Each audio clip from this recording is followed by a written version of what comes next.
I'm audible. I'm audible. I'm audible. Good morning. Hello बच्चों, कैसे हो आप लोग? प्यारे बच्चों और बच्चियों, कैसे हो? मुझे उम्मीद है कि आप लोग बहुत अच्छे होंगे और आप लोग पुष्पी पादपों में लैंगिक जनन वाले जो चैप्टर है ना, इस चैप्टर का भरपूर मजा ले रहे होंगे। ठीक है? ले रहे हो कि नहीं, सोच लूं। ले रहे होगे यार। ठीक है, चैप्टर का क्या नाम है? Reproduction in flowering plant. ठीक है, पुष्पी पादपों में लैंगिक जनन। तो अभी तक हमने देखा था कि जो माइक्रोस्पोर बना है, लघु बीजाणु बना है ना, वो क्या है? वो चतुष्क है ना, 4 हैं। ठीक है, तो शुरू किया जाए। बताओ, बताइयो ना, जल्दी से बता दो, शुरू किया जाए कि नहीं यार? ये जो है ना रिप्रोडक्शन इन फ्लावरिंग प्लांट, ये थोड़ा सा ना बोरिंग सब्जेक्ट है। तो ये जो हमारा मुन्ना है ना, ये देखो, ये है हमारा मुन्ना। मुन्ना नहीं रखते यार, इसका नाम ऐसा रखते हैं कि जो मेल और फीमेल दोनों से तुम लोग इसका नाम बताओगे कि इसका नाम क्या है। ठीक है, इसका मुझे नेम डिस्कशन करना है कि जो मेल और फीमेल दोनों का नाम आ जाए। ठीक है, तो फिर हम उस नाम से तुम लोग को इंडिकेट कर दिया करेंगे। ठीक है, तो कोई तुम लोग ऐसा नाम बताओगे जो मेल का भी हो फीमेल का भी, दोनों एक में आए। ठीक है, वैसे ये बताना नहीं चाहिए, मेरा भी एक ऐसा वाला नाम है जो कभी कभी सच में यार, मेरा एक ऐसा नाम है जो वही नाम ना लड़कियां भी रखती हैं और वही नाम मेरा भी रख गया है। सोचो, ऐसा नाम मेरा है। और अगर सोचो, अगर मैं बता दिया ना, तो पता है मेरी कितनी बड़ी वो हो जाएगी। तुम लोग तो अपने स्कूल कॉलेज हर जगह तो बिल्कुल ऐसे लुसा दोगे ना, ऐसे तुम लोग उसा दोगे ना उस चीज को कि बहुत बड़ा तुमने तीर मार दिया है। ठीक है, चलो अब आते हैं कम बैक टू नहीं टू कम बैक टॉपिक। देखो, पढ़ाए ना, बिल्कुल रिलैक्स हो। बताओ, दिमाग तुम्हारा कह रहा है ना पढ़ने के लिए? बताओ जल्दी से, नीचे कमेंट बॉक्स से कमेंट करके बता दो। ऐसे लगा दो मोहर सब्सक्राइब वाले बटन में, ऐसे करके सब्सक्राइब कर दो चैनल को। जल्दी सब्सक्राइब करके वीडियो को तुरंत लाइक कर दो जल्दी से। पढ़ाएं? पढ़ने का मन कर गया? बिल्कुल खुश हो? अंदर से कर रहा है मन कि नहीं? कि अंदर से मन ही नहीं कर रहा, अंदर से मन टूट गया है? क्या करें यार, आज के जमाने में ना बच्चों को प्यार हो जाता है और बच्चे उस प्यार के चक्कर में ना कहां से कहां मैं देखो बात करने लगता हूँ। सच में यार, देखो 2 मिनट कर ही लेता हूँ तुम लोगों से। ये जो एज होती है ना आपकी, टीनेजर्स के जो लड़के होते हैं ना यार, उनके लाइफ में जाहिर सी बात है ये चीजें आती रहती हैं। ठीक है, बिल्कुल माइंड में ओवर थिंकिंग और किसी चीज के बारे में इतना उतावला हो जाना, इतने मतलब उस चीज के बारे में इतनी गहराई से चले जाना ना कि यार काश वो लड़की मेरे बारे में क्या सोच रही है, वो मेरी गर्लफ्रेंड बनेगी कि नहीं। लड़कियां भी सोचती रहती है यार वो लड़का मेरे बारे में क्या सोच रहा है, मैं खूबसूरत दिखती हूँ कि नहीं, अजी मैं खूबसूरत दिखता हूँ कि नहीं, ऐसे करके सोचते रहते हैं ना। तो यार ये सब मोह माया है, ये सब एक छलावा है। जो जिंदगी में काम आएगा वो आएगी पढ़ाई, और कुछ नहीं आएगा। ठीक है, चलो और ऐसा नहीं है कि ये सब तुम ही लोग के अंदर थॉट्स आते हैं भाई। जब मैं भी टीनेजर मतलब तुम लोगों की एज में था, वैसे पढ़ाई करता था, तो भाई जाहिर सी बात है ना, मैं भी एक इंसान ही हूँ। अब इसको तो इंक खत्म हो गया। देखो, अब चलते हैं, come back to our topic. ठीक है, हमने देखा था पराग कण के अंदर की जो संरचना, सॉरी, जब लघु बीजाणु जनन हो रहा था तब हमें क्या बन रहा था? हमने देखा कि जब लघु बीजाणु जनन हुआ तो वहां से हमें लघु बीजाणु मतलब जो लघु बीजाणु धानी है ना, हमने लघु बीजाणु धानी से कैसे जनन हुआ देखा। तो हमने ये देख लिया कि लघु बीजाणु कैसे बना। ठीक है, ये मतलब कि जो लघु बीजाणु है, ठीक है, इसको हमने बोला इंग्लिश में क्या बोला? तो इसको बोला माइक्रोस्पोर। ठीक है, तो हम लोग यहां तक देख चुके हैं कि लघु बीजाणु कैसे बनता है। और हम आपको एक बात भी बता दें कि जो हमने देखा था कि लघु बीजाणु कैसे बना था। अच्छा, मुझे एक बात कोई बता सकता है? अगर वो बच्चा बता देगा तो सच में उसको मैं एक आईफोन गिफ्ट कर दूंगा। ठीक है, बताओ एक बात मुझे तुम ये बता दो, सच में कहता हूं, लिटरली समझ जाऊंगा कि तुम लोग रियल में पढ़ रहे थे, मेरे बच्चे रियल में पढ़ रहे थे। मुझे एक चीज ये बता दो कि ये जो लघु बीजाणु है, ये जो माइक्रोस्पोर है, ये हैप्लॉइड सेल है कि डिप्लॉइड सेल है? ठीक है, मतलब ये 2n है या फिर n है? अगर आज तुमने बता दिया ना तो सच में कह रहा हूं तुमने मेरा दिल जीत लिया। वाह, ठीक है, तुम लोगों ने मेरा दिल जीत लिया। और तुम लोगों को पता होना चाहिए, जिसने मेरा दिल जीत लिया सोचो वो मुझसे मिल लिया। सच में यार और मैं उससे कभी भी मिल सकता हूं, ऐसी बात नहीं है, बता दो। और ये जितनी भी बातें मैं करता हूँ उसका सभी का कमेंट में मुझे रिप्लाई भी चाहिए, ठीक है? रिप्लाई भी मैं देखता हूँ, रिप्लाई भी मैं पढ़ता हूँ भाई, ठीक है ना? तो उसका उस कमेंट का मुझे जवाब चाहिए। बिल्कुल राजा की तरह मत बैठा करो यहाँ पे, पढ़ने आए हो, थोड़ा सा पढ़ने वाली हैबिट भी डाल लो, ठीक है? बिल्कुल सही बच्चे, अगर कमेंट आ रहा हो, यदि आपके मन में ये चल रहा हो कि जो माइक्रोस्पोर है, अब देखो अब हम लोग बिल्कुल सही तरीके से क्लास को कंटिन्यू करेंगे। अभी तक हमने खूब मजाक कर लिया, ठीक है? ये चैप्टर थोड़ा सा बोरिंग है, इसलिए आपको इंटरेस्टिंग बनाने के लिए पढ़ाना पड़ता है, बोरिंग मतलब वो करना पड़ता है, ठीक है? तो हमने देखा कि जो माइक्रोस्पोर है इसके अंदर हुआ था क्या? अर्धसूत्री विभाजन हुआ था। अर्धसूत्री विभाजन फर्स्ट और सेकंड, जब सेकंड हुआ था तब इसका निर्माण हुआ था। और जब अर्धसूत्री विभाजन के दौरान जिसका निर्माण होता है वो कैसा होता है? तो वो यन होता है। यन मतलब आधा आधा आधा, 2n नहीं होता है। जितने भी बच्चों ने यन बताया, जितने भी बच्चों ने यन कमेंट किया, बिल्कुल सही उन्होंने किया है। इसका मतलब ये है कि जो पार्ट 2 था, मतलब इसके पहले वाला जो लेक्चर था, उसमें उन लोगों ने बहुत अच्छे तरीके से पढ़ा है, ठीक है? सारी चीजें उन्हें याद है। अब मेरा दिल बिल्कुल बोल दिया कि यार बेटा जो तूने पढ़ाया है ना, सच में समझ में आ गया है, ठीक है? चलो, अब हम लोग इस एक कोशिका के, एक माइक्रोस्पोर के हम लोग अंदर चलते हैं। ये देखो, अब इस ये माइक्रोस्पोर भी तो अब बड़ा होगा। माइक्रोस्पोर इतना छोटू सा थोड़ी ना रह जाएगा, इतना छोटू सा माइक्रोस्पोर भी रहा है नहीं ना। अब इस माइक्रोस्पोर के अंदर हमने देखा यन है, तो ये क्या है इसके अंदर? इसके अंदर एक अगुणित कोशिका है। क्या है? अगुणित कोशिका। द्विगुणित तो है नहीं भैया, ठीक है? जब इसके अंदर द्विगुणित कोशिका, अगुणित कोशिका यानी कि यन है, ठीक है? ठीक है, समझ गए ना? बिल्कुल प्यार से समझो। फर्स्ट स्टेप, इसके अंदर अगुणित कोशिका है। अब ये अगुणित कोशिका जिसको हमने न्यूक्लियस बोला, अब सेकंड स्टेज में क्या होता है? इसके अंदर एक रसधानी का निर्माण हो जाता है। तो ये हुआ इसकी अगुणित कोशिका यन, और ये हुआ इसकी रसधानी, ठीक है? वैक्यूल्स, ठीक है? इसको क्या बोला हमने?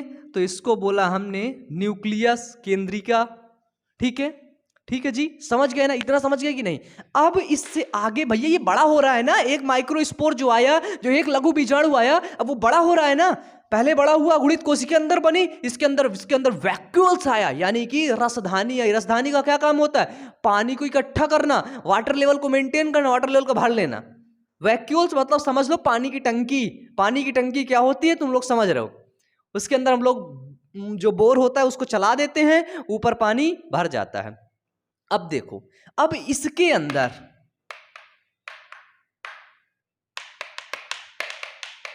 ठीक है, अब इसके अंदर बाबू ये यन है, इसके अंदर हो रहा है समसूत्री विभाजन। अब मुझको एक बात बताओ, लिख भी सकते हो तुम लोग, और तुम लोग बताओगे भी क्योंकि मैंने तुमको पढ़ाया है। समसूत्री विभाजन में क्या होता है? अगर ये यन है तो क्या ये यन रहेगा कि माइनस यन हो जाएगा, कि आधा ही यन बचेगा? सोचो सोचो सोचो, तुम सोचो, मैं नहीं, तुम सोचो। सोच लिए क्या रहेगा? यन ही रहेगा, ठीक है? अगर इसके अंदर समसूत्री विभाजन हुआ, अगर नहीं होता है, ठीक है, होता है, इसके अंदर समसूत्री विभाजन होता है बाबू, तो इसके अंदर की 2 कोशिकाएं हो जाएंगी, जाहिर सी बात है। इसका क्या होगा? ये एक कोशिका हो गई, एक ये कोशिका हो गई। क्या हुआ इसके अंदर? इस माइक्रोस्पोर के अंदर, इस लघु बीजाणु के अंदर क्या हुआ? समसूत्री विभाजन हुआ। और समसूत्री विभाजन के दौरान ये कोशिकाएं समान होनी चाहिए, लेकिन ये असमान कोशिकाएं बनती हैं। देखो जैसे एक ऐसे ये क्या बनती है, ये असमान कोशिकाएं बनती है, एक समान कोशिकाएं नहीं बनती, ये चीज समझ लेना, ठीक है। असमान कोशिकाएं जब बनती हैं तो एक को बोलते हैं कायिक केंद्रक या कायिक कोशिका, एक को बोलते हैं जननी कोशिका, ठीक है। इसको हमने बोला कायिक कोशिका और इसको हमने बोला जननी कोशिका। ये दोनों क्या होती है, ये दोनों सेल अलग होते हैं। फिर इसके अंदर क्या है, इसके अंदर प्रोटोप्लाज्म है, वैक्यूल्स वगैरह है, क्योंकि समसूत्री विभाजन हुआ है ना भैया, तो आधा आधा सब कुछ बटेगा, है ना, सब कुछ बटेगा। तो इसके अंदर जो है ये जो कायिक केंद्रक, ये जो केंद्रक था, अगुणित कोशिका थी, इसने एक दो कोशिकाओं का निर्माण किया। एक को बोला गया कायिक केंद्रक और दूसरे को बोला गया जननी केंद्रक, ठीक है। तो इसको हमने बोला, ऊपर वाले को हमने बोला, लिख लेना, ऊपर वाले को हमने बोला कायिक कोशिका और तीसरे वाले को बोला हमने जनन कोशिका, ठीक है, ठीक है। यानी कि यही एक माइक्रोस्पोर के अंदर की घटना बता रहा हूं, ठीक है। सब माइक्रोस्पोर के अंदर भी यही घटना होती है, ये थोड़ा सा डिफिकल्ट है, ठीक है। तो इसके अंदर क्या हुआ, तो एक कायिक कोशिका का निर्माण हो गया, एक जनन कोशिका का निर्माण हो गया, ठीक है। अब हमें बच गया इतना, मिल गया, ठीक है। ये जो कायिक कोशिका है ना, वेजेटेटिव सेल और जनरेटिव सेल, अगर इसको आप इंग्लिश में लिखना चाहें तो लिख सकते हैं वेजेटेटिव सेल और इसको बोलते हैं जेनरेटिव सेल, ठीक है।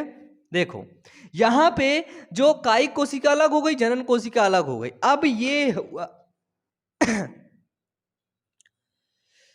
गला सूख रहा है यार, पानी पी लूं।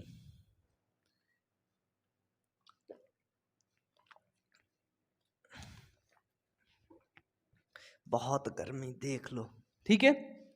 ये है हमारा, ये अब क्या बन गया, इसके अंदर एक जनन कोशिका भी हो गई और कायिक कोशिका भी हो गई, कायिक केंद्रक भी हो गया, जनन केंद्रक भी हो गया। ये हमारा बना पराग कण बाबू, जिसको हमने बोला पॉलन ग्रेन्स। तो पॉलन ग्रेन्स का निर्माण चाचा इसे होता है। कैसे, पूरी घटना शुरू से पढ़ो, देखो कैसे हुआ था। बनते बनते टेपिटम बना, ये बना, वो बना, अंदर फिर जनन हुआ, समसूत्री विभाजन, अर्धसूत्री विभाजन, होते होते होते होते होते ये बनता है। लास्ट में क्या बनता है, कायिक कोशिका, जनन कोशिका। मेन यही इंपॉर्टेंट है, बना कैसे है, बस अक्सर पूछा जाता है, ठीक है, यही इंपॉर्टेंट है भैया।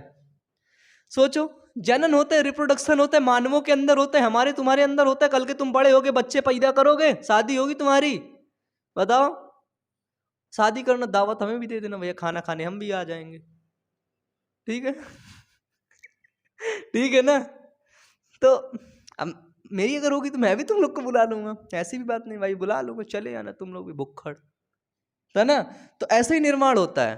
अब पुष्पों में जनन है तो भाई देखना पड़ेगा, जब अपना तुम लोग कर रहे हो, तुम लोग देखोगे, करोगे आगे जा करके, तो पुष्पों का भी देख लो भाई, पढ़ना पड़ता है ना। तो देखो ये जो परागकण की जो संरचना हमें बनी है, ठीक है, ये बताओ, मैं ये एक कोशिकी है या फिर द्विकोशिकी है, अगर मुझे बताओ जल्दी से, ये एक कोशिकी है या फिर द्विकोशिकी। ये जो परागकण की संरचना बनी है, ये कैसी है, एक कोशिकी या फिर द्विकोशिकी।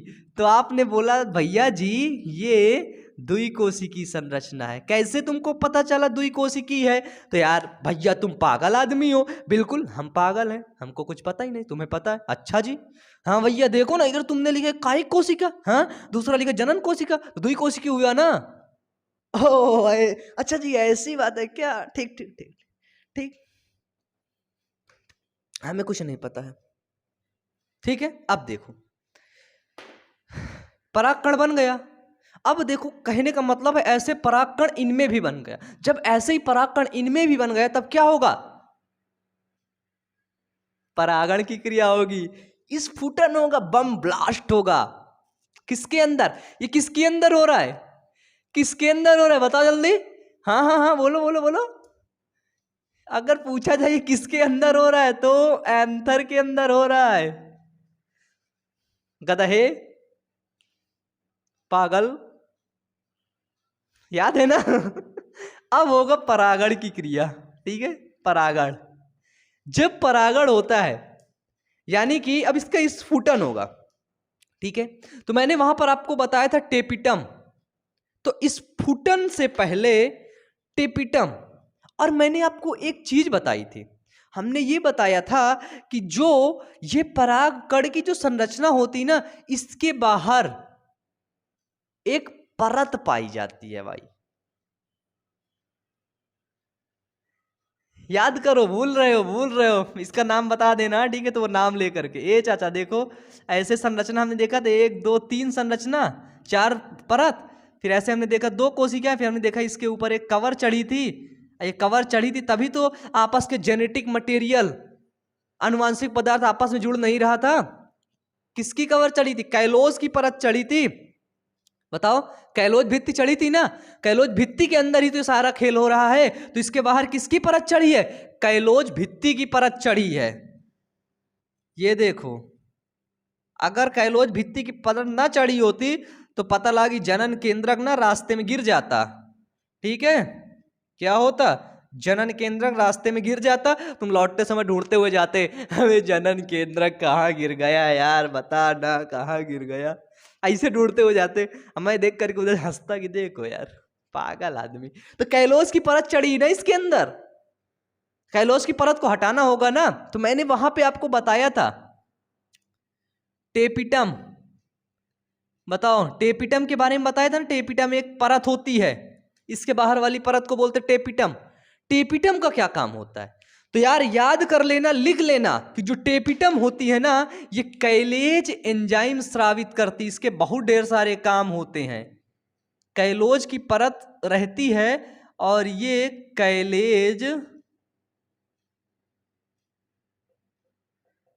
कैलेज एंजाइम स्रावित करती है। ठीक है, कैलेज एंजाइम स्रावित क्यों करती है? क्योंकि उस कैलोज की परत को हटाने के लिए टेपिटम ही कैलेज एंजाइम स्रावित करती है, जिससे ये कैलोज की परत हट जाए। तो टेपिटम ने इस कैलोज की परत को हटा दिया। ठीक है, हटा दिया। दूसरा काम इस टेपिटम का, ये पोषण देती है, पोषण देना। ये टेपिटम है, इसके बाहर ये सब बन रहे परागकण, स्पोरो, माइक्रोस्पोर। ठीक है, इसके बाहर ही तो बन रहे, तो ये बाहर से इसको आवरण सुरक्षा मिल रहा है, लेकिन टेपिटम इन सबको क्या दे रही? पोषण दे रही है, खाना वगैरह दे रही है। जैसे किचन में जाते हो, खाना तुम्हें कौन देता है? मम्मी देती है ना। बताओ, कभी कभी किचन में जाते हो, खाना के साथ साथ तुम्हें बेलन की मार मिल जाती है ना, चप्पलों की मार मिल जाती है। झाड़ू है, झाड़ू तुम बेटा, तुम्हारी कुटाई हो जाती है। बताओ, सुबह 10 बजे तक सोते रहे तो मम्मी आती, 2 चप्पल मुंह मारती हैं, फट फट उठ, अबे देखो उठ, कितना बज गए? 10 बज गए, का स्कूल छूट गया, जल्दी से ना। 10 नहीं बज रहे हैं भाई, 12 बज रहे हैं। मम्मी बोली, देख कमीने, 12 बज रहे हैं। ठीक है, तो इसी तरह जो टेपिटम होती है ना, ये पोषण देती है किसको? इन्हीं सबको। ये जो खेल हो रहा है, ऐसे खेल हो जाएगा क्या? नहीं ना, तो इनको पोषण देना पड़ेगा। तो ये पोषण देती, कौन देता है? टेपिटम। तो टेपिटम इनको पोषण देता है। ठीक है, और टेपिटम यूबिस कण को निकालता है। ठीक है, यूबिस कण, यूबिस कण, ये एक चिपचिपा पदार्थ होता है, याद रखना। अब इसको किस लिए निकालता है देखना। यूबिस कण को इस पॉलन ग्रेन्स में, पराग कण में कौन लपेटता है? तो टेपिटम लपेटता है। यूबिस कण एक लिपिड युक्त कण होता है, लिपिड युक्त। अब जाहिर सी बात है, लिपिड होगी। ठीक है, लिपिड, लिपिड है, चिपचिपा होगा यूबिस कण। ठीक है, चिपचिपा किस लिए होता है भैया? जो तुम वो होगा मतलब कीट पतंगे, तितली, कीट, छोटे छोटे, उड़न खटोला, कौन खटोला? तो उड़न खटोला उड़ के जाएगा ना, फूल पे बैठेगा, इसे बैठ गया, परागकण का कैसे चिपकेगा उसके ऊपर? परागकण उसके पंखों में कैसे लपटेगा? परागकण उसके सूंड में कैसे लपटेगा? चिपचिपा पदार्थ ले ही चाहिए ना, ले ही, फेविक्विक चाहिए ना। कौन दे रहा है? फेविक्विक। तो टेपिटम दे रहा है चिपचिपा पदार्थ, कौन सा होता है? लिपिड युक्त पदार्थ होता है। जिसके कर से लपट जाता है, फिर दूसरे में जाता है तो परागण की क्रिया होती है, पॉलिनेशन की क्रिया हो जाती है।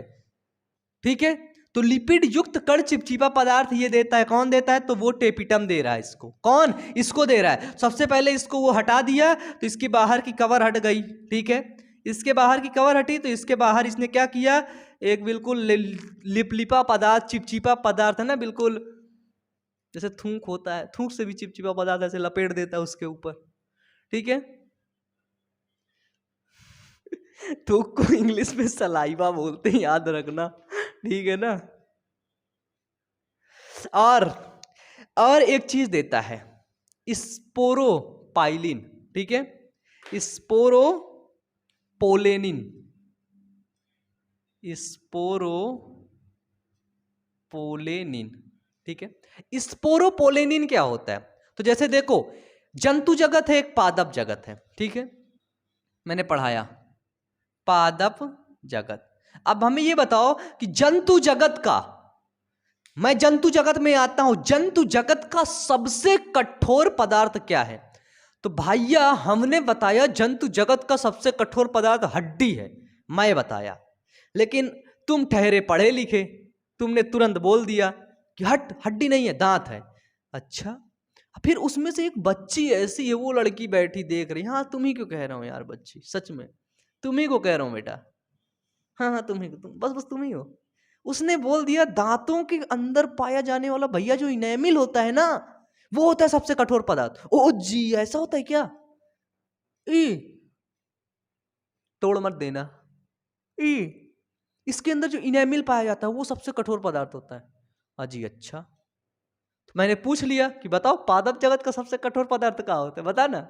बताना नहीं बता पाए ना, मैं बताता हूं। तो पादप जगत का सबसे कठोर पदार्थ स्पोरोपाइलिन होता है, स्पोरोपोलेनिन।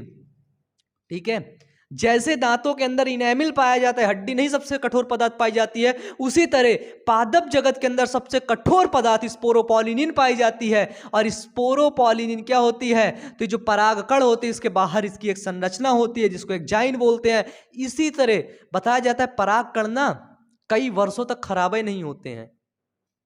साला इंसान मर जाए, फेंक दो, 10 दिन के अंदर सड़ के खत्म हो जाएगा। लेकिन सोचो परागकण निकल जाता है एंथर से, लेकिन वो कई सालों तक पड़ा रहता है। मिट्टी के अंदर आदमी को फेंक दो, मर जाएगा, सड़ जाएगा, पता नहीं चलेगा, हड्डी भी कुछ दिन बाद गायब हो जाएंगी। लेकिन सोचो परागकण के ऊपर ये स्पोरोपोलिनिन पाया जाता है, इसको याद रखना, बहुत इंपॉर्टेंट है ये। ठीक है, स्पोरोपोलिनिन जंतु जगत का सॉरी पादप जगत का सबसे कठोर पदार्थ होता है। कहां पाया जाता है? परागकण के ऊपर पाया जाता है। ठीक है, बहुत इंपॉर्टेंट क्वेश्चन है ये। ठीक है, तो ये हुआ है स्पोरोलिन। अब हमें पता है कि जो इसको लिखना चाहो तो आप लोग लिख सकते हैं, मिटा दूं इसको मैं, बताइए। तो इसको किनारे में थोड़ा सा मिटा देता हूं इस जगह का, इंग्लिश से जो लिख रखा है। अब देखो, हमको पता है कि जो परागकण की संरचना है वो कैसी संरचना है? तो वो एक संरचना है द्विकोशिकीय। ठीक है, हमने देखा। ठीक है, ये क्या है? जनरेटिव सेल्स है। ये क्या है? ये देखो। ठीक है,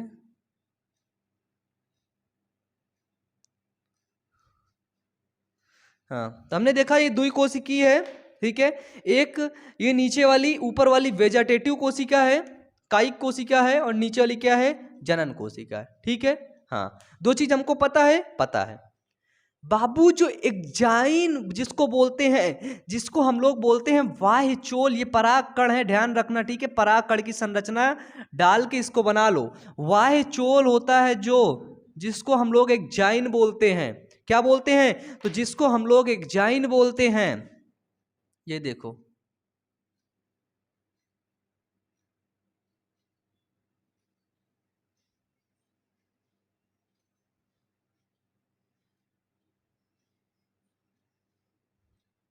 ये जो वाह्य चोल है, इसके अंदर परागकण के ऊपर एक जाइन, वो किसका बना होता है? तो स्पोरोपोलिनिन का बना होता है। इसकी एक गूगल के अंदर एक डिफिनीशन है, उसको मैं पढ़ के सुनाना चाहूंगा, और अगर हो सकेगा तो इसको मैं वीडियो में ऐड करवा रहा हूं। ठीक है, देखिएगा।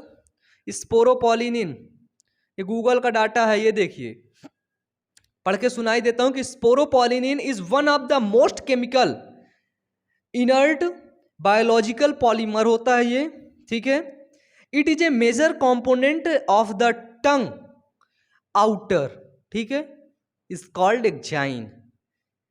टंग outer wall of the plant, spores and pollen grains, spore के अंदर पॉलिन ग्रेन्स के अंदर ये होता है जिसको बोलते हैं एक्जाइन, ठीक है। It is chemically very stable and is usually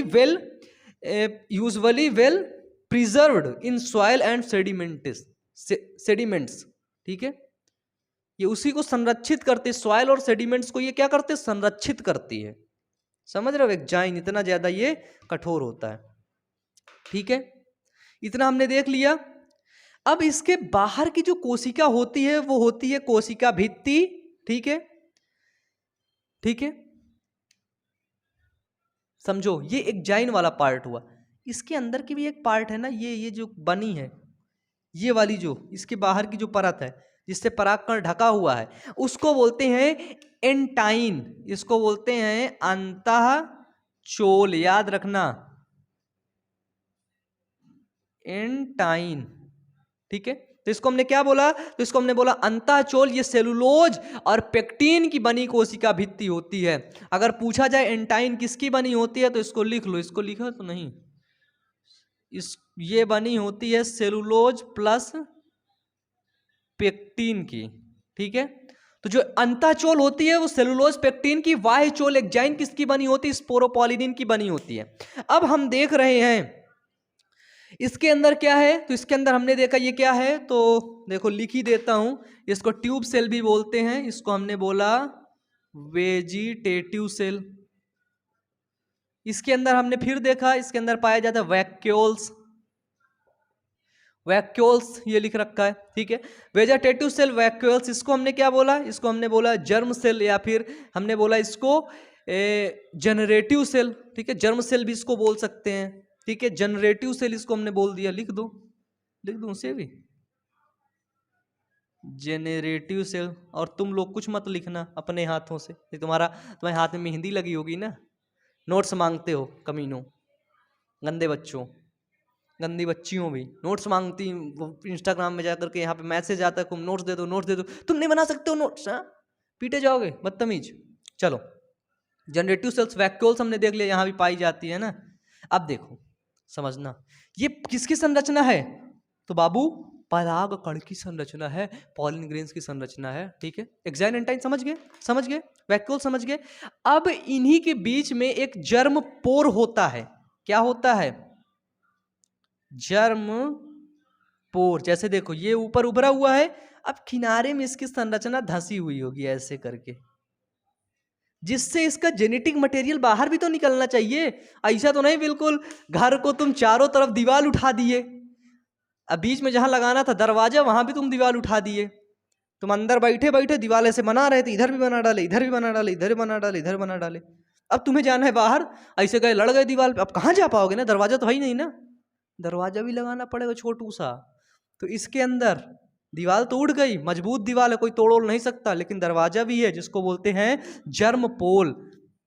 germ pole, germ पोर खुलता कब है, तो जब ये परागकण पॉलिन ग्रेन्स कहां पर पहुंचता है, स्टिग्मा पर पहुंचता है। समझो तो तुम लोग कहोगे भैया यार कितना समझाओगे, तुम हमेशा समझाते हो।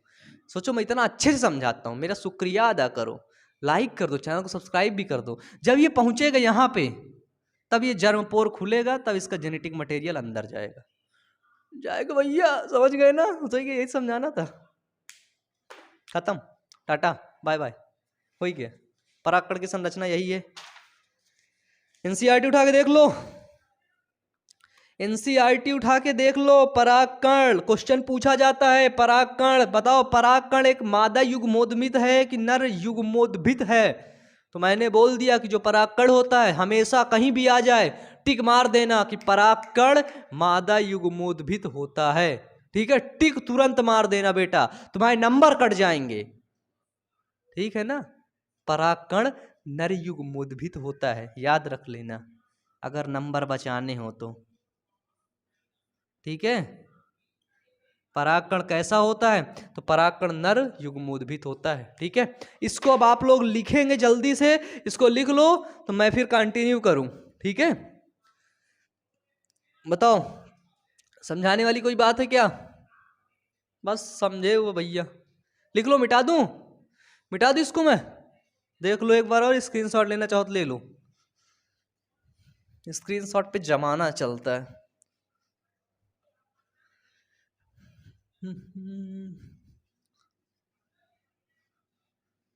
ये रहा, ये गया मिट। अभी हाल ही में ऐसे पढ़ाते पढ़ाते से गया बोर्ड गिर, तो पढ़ता रहा। ठीक है, अब हमको ये बताओ, आपने सब कुछ देख लिया, हमने देखा कि ये 4 लेयर हैं, इसके अंदर ये बहुत ढेर सारे लघु बीजाणु पाए गए। तो यदि ये लघु बीजाणुधानी संयुक्त रूप से हैं, है ना, बहुत ढेर सारे एक ही जगह पर लघु बीजाणु हैं संयुक्त रूप से, कैसे?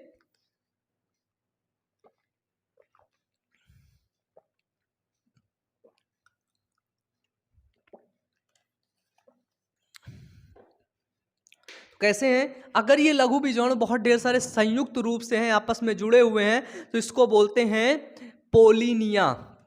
क्या बोलते हैं? तो इनको बोलते हैं पोलिनिया, याद रखना। ठीक है, कभी कभी पूछ लिया जाता है कि अगर लघु बीजाणु संयुक्त रूप से तो क्या बोलते हैं, तो इस चीज को बोलते हैं पोलोनिया। और ये कोई स्पेसिफिक पौधे पर ही होता है, जैसे आर्किड का पौधा होता है, आर्किड्स के जो पौधे होते हैं, और कैलोट्रॉपिस के जो पौधे होते हैं, जो आर्किड्स के पौधे होते हैं, उन्हीं के अंदर ये पोलोनिया पाया जाता है। ठीक है, किसके अंदर? कैलोट्रॉपिस पौधों के अंदर और ऑर्किड्स के अंदर ये एक जो लघु बीजाणु होते हैं ना, वो बिल्कुल जुड़े हुए आपस में संयुक्त रूप से पाए जाते हैं। ठीक है, उनके अंदर ऐसे करके परागकण की संरचना होती है। ठीक है, जो जनन कोशिका होती है, अगर पूछा जाए कि इस, हमने अभी देखा परागकण नर युग्मोद्भिद देख लिया था, 2 कोशिकाएं पाई जाई हैं, एक वेजिटेटिव सेल्स और एक जनरेटिव सेल्स। अगर पूछा जाए कि जनन कोशिका यानी कि जो परागकण है, समझना कैसे क्वेश्चन पूछेगा, परागकण का नर युग्मक कौन है, तो परागकण का अगर नर युग्मक पूछा जाता है तो हमेशा यही बताना कि जो जनरेटिव सेल है, ठीक है, जो जनन कोशिका है, इसकी तो इनकी खत्म हो गई। ठीक है, जो जनन कोशिका है यानी कि जो जनरेटिव सेल्स है बच्चे, वही है क्या? परागकण की, मतलब सॉरी, देख लो कहाँ चला गया भैया ब्लू, एक सेकंड यार।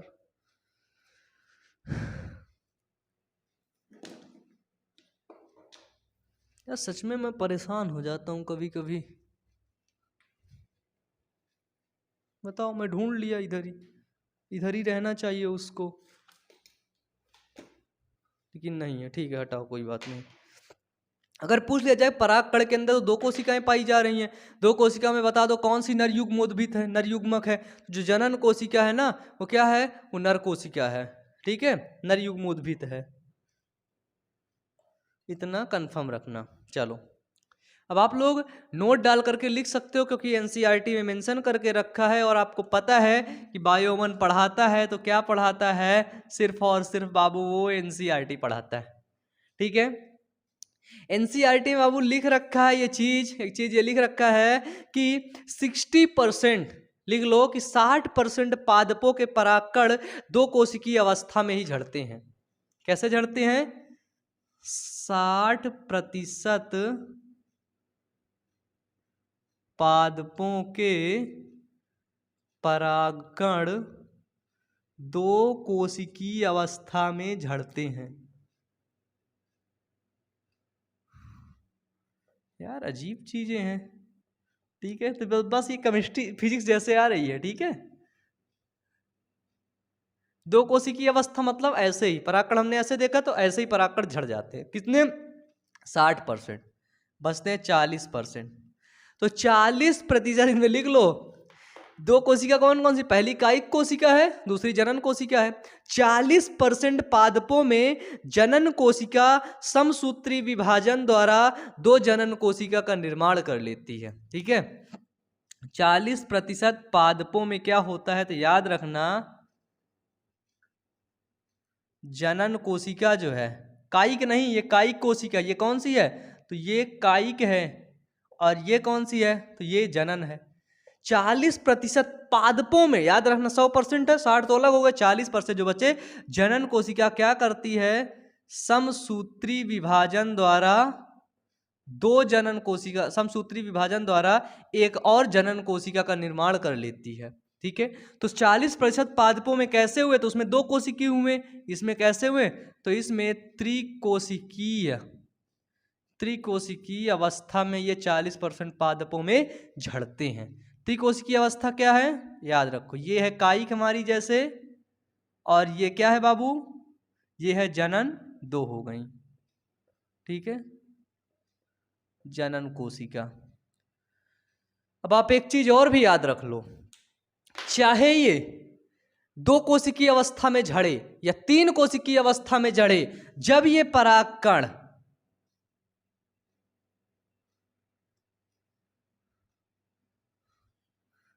परागकण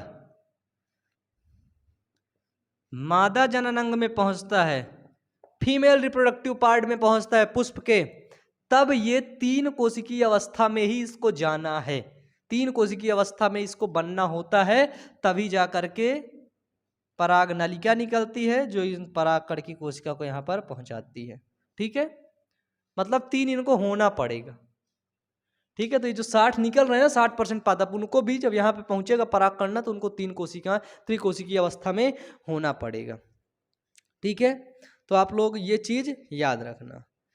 अब हम लोग देखते हैं, तो यहाँ पे हम लोग देखते हैं एनसीईआरटी के हाइलाइट्स देख लेते हैं हम लोग, कुछ एनसीईआरटी को देखते हैं क्या इसमें लिख रखा है परागण के बारे में, परागण नहीं सॉरी, परागकण के बारे में। ठीक है, ये परागकण का बहुत महत्व होता है, देख लो एनसीईआरटी पेज नंबर 25, इसमें लिख रखा है। अब हम लोग लिख लो आप लोग, परागकण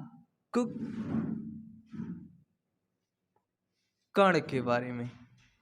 परागकण बहुत ही ज्यादा महत्वपूर्ण होते हैं। ठीक है, जो परागकण आप लोग देख रहे हो ना, पौधों के लिए तो है ही है, इंसानों के लिए भी है, हमारे लिए भी है, तुम्हारे लिए भी है।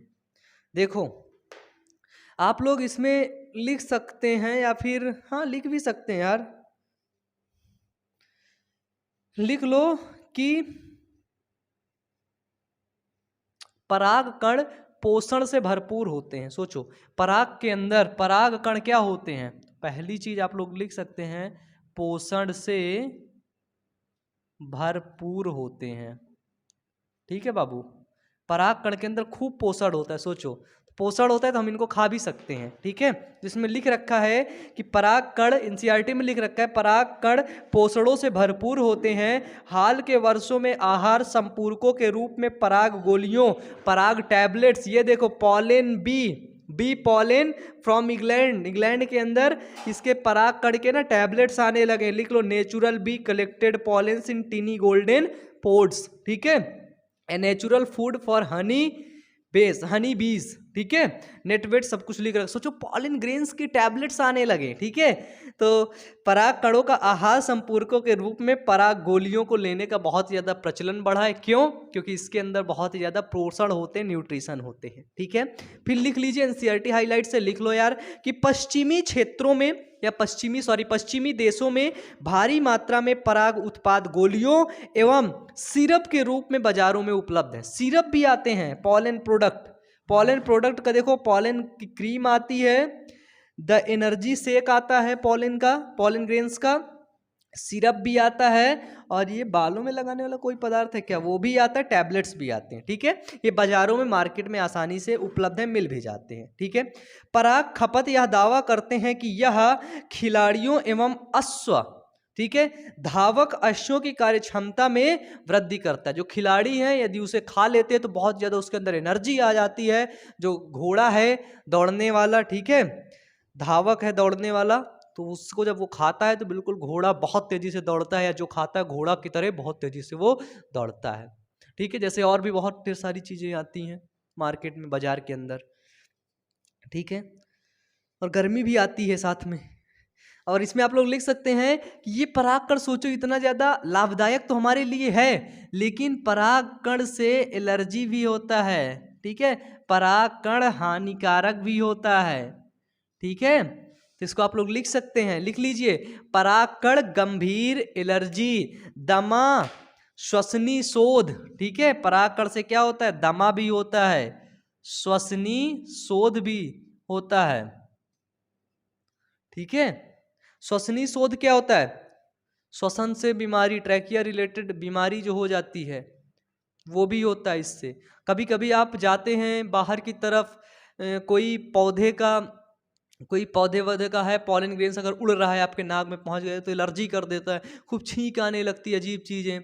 कुछ बच्चे यदि रूरल एरिया से देख रहे हो, ठीक है, कुछ लड़कियां होती हैं ना जो भैंस का चारा चारा जो वो खाती है उसको लेने जाती हैं, जाती हो ना तुम लोग, बताओगी नहीं है ना, बता दोगे तो बेइज्जती हो जाएगी। लड़के भी जाते होंगे, बता देंगे बेइज्जती हो जाएगी। अरे पागल आदमी से बेइज्जती होने कौन सी बात है यार, भाई जो है वो है ना। नहीं जाती हो तो जाओ भाई, करो, देखो, करने से पता चलेगा इतना मेहनत लगता है, तब तुम जाकर के आगे पढ़ोगे, नहीं पढ़ोगे नहीं, है ना। क्योंकि तुम लोगों को पहले से ही दिखना वो पसंद है कि भाई क्या हो रहा है, वो रियलिटी पसंद है, देखना पसंद है, विजुअलाइज करना पसंद है। ठीक है, तब तुम लोग मानते हो, ऐसे नहीं मानते हो। ठीक है, तो श्वसनी शोध, दमा आदि बहुत ज़्यादा क्या होते हैं, तो बहुत ज़्यादा मतलब नुकसान करते हैं आपको परागकण। और परागकण जैसे दूब घास हो गया, देवदार हो गया, यूकेलिप्टिस हो गया, उसके यूकेलिप्टिस के पौधे से जो पॉलिन ग्रेन्स निकलते हैं उससे भी लोगों को एलर्जी हो जाती है, यूकेलिप्टिस। और एक पार्थेनियम जिसको हम लोग गाजर घास बोलते हैं। ठीक है, पार्थेनियम, पार्थेनियम होता है जो गाजर घास। ठीक है, उससे भी क्या होता है, तो उससे भी एलर्जी का कारण बनता है, ये मेनली एलर्जी का ही कारण बनता है। ठीक है, तो अब देखो एनसीईआरटी है, पढ़ के मैं सुना देता हूं तुम लोगों को, कहानी की तरह सुन लो, इसके बाद दूसरा टॉपिक शुरू हो जाएगा अपना। इसमें लिख रखा है कि परागकण जब एक बार झड़ते हैं तो ये अपनी जीवन क्षमता, ठीक है, यानी कि अंकुर क्षमता खोने से पहले वर्तिकाग्र पर गिरते हैं, जहां यदि आवश्यकता हुई तो निषेचन करते हैं। यानी कि जब ये परागकण निकल देते हैं, पराग मतलब पराग नलिका से, वो सॉरी एंथर से, परागकोश से, तब इनकी जब जितने दिन तक जीने की क्षमता होती है ना, उससे पहले ये कहाँ तक वर्तिकाग्र में पहुंच जाते हैं, स्टिग्मा में पहुंच जाते हैं यहाँ पर। ठीक है, आगे लिख रखा है कि आपके विचार से परागकण की जीवन क्षमता कितनी समय तक रहती है, बताओ। नहीं बता सकते, तो इसमें लिख रखा है कि कौन सा परागकण कितने समय तक जीवन क्षम रहता है। बहुत विविधताएं पाई जाती हैं यार, हमने देखा है बहुत ढेर सारे प्रकार के पादप पाए जाते हैं, बहुत ढेर सारे प्रकार के जंतु पाए जाते हैं, बहुत ढेर सारे प्रकार की वेरिएशन पाई जाती है। ठीक है, क्योंकि हमारे यहाँ पे क्या डाइवर्सिटी है, पृथ्वी के अंदर डाइवर्सिटी है। अगर इंसान है तो कई मेर का इंसान, इंडिया का रहने वाला इंसान बिल्कुल हमारी तरह दिखता है, बिल्कुल हैंडसम। ठीक है चाइना का रहने वाला इंसान वो देखो वैसे दिखता है, बंदर की तरह, तुम लोगों के जैसे। ठीक है, अफ्रीका का रहने वाला दूसरों की तरफ दिखेगा, छोटा बड़ा बड़ा बड़ा काला काला, बिल्कुल करिया जैसे, है ना, कालिया। और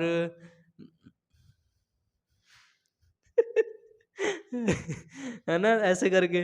तो इसमें बहुत ढेर सारी विविधताएं पाई जाती हैं, और बहुत हद तक यह विद्यमान तापमान और आर्द्रता पर निर्भर करता है। ठीक है, टेम्परेचर क्या है वहाँ का, ठीक है, इसके पर निर्भर करता है।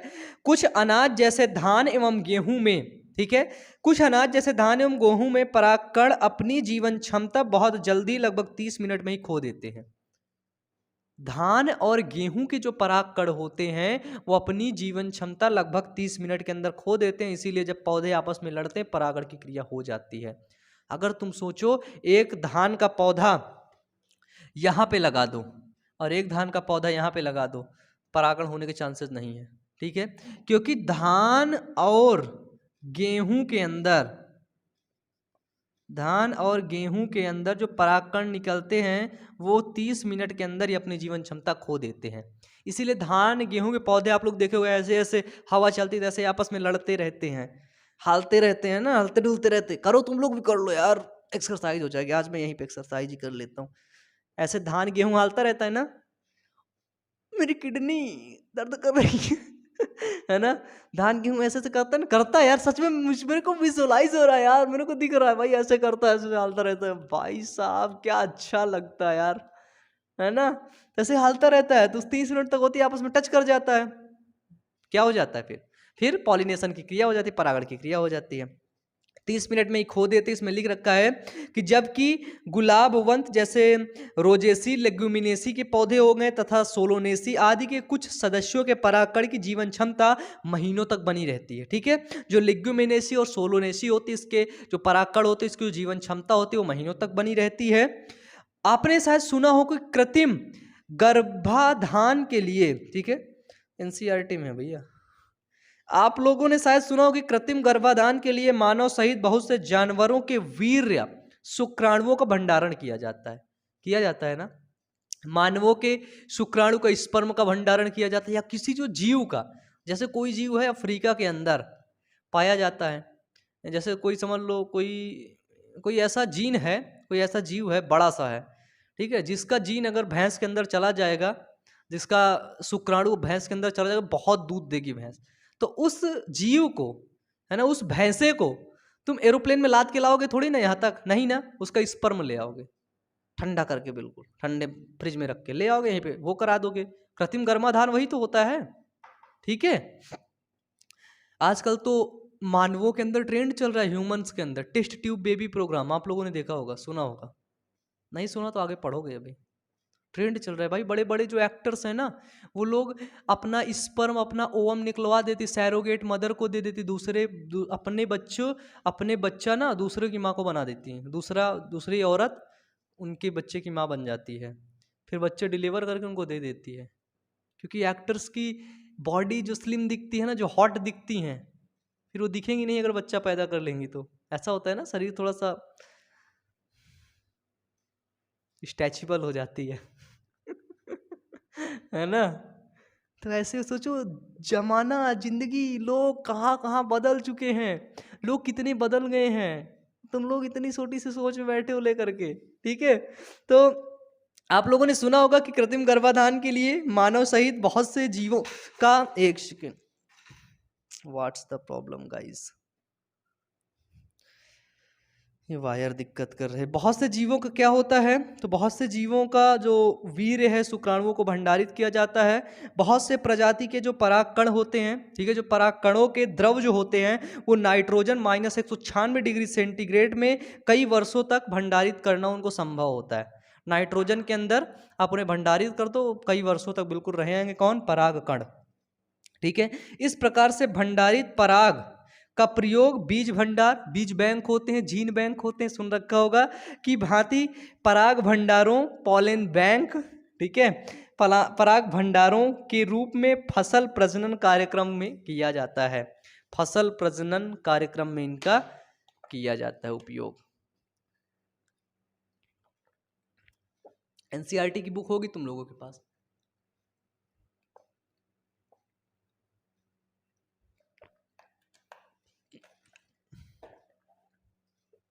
ठीक है, ये थे हमारे टॉपिक, और मुझे उम्मीद है तुम लोगों ने सारे टॉपिक्स को बहुत अच्छे तरीके से पढ़ लिया है। और फिर भी अगर तुम लोग को कोई दिक्कत आ रही होगी, ना समझ में आया होगा, और अगर मैं कुछ गलत बोल गया हूँ भाई, तुम लोगों को दिल से बुरा लग गया हो, तो मैं हाथ जोड़कर तुम लोगों से माफ़ी मांगना चाहता हूँ, क्योंकि यार मैं चाहता हूँ कि इस चैप्टर को मैं इंटरेस्टिंग से इंटरेस्टिंग बनाऊँ, नहीं तो मन नहीं लगेगा, फिर छोड़ के भाग जाओगे। इसलिए तो आज का वीडियो यहीं तक, मिलते हैं फिर नेक्स्ट वीडियो में। तब तक के लिए आप सभी बच्चों को फिर एक बार वीडियो को लाइक कर देना, चैनल को सब्सक्राइब कर देना, जहाँ भी रहना खुश रहना, मस्त रहना, ठीक है, और मेरे को याद करते रहना। Wish you all the best, thank you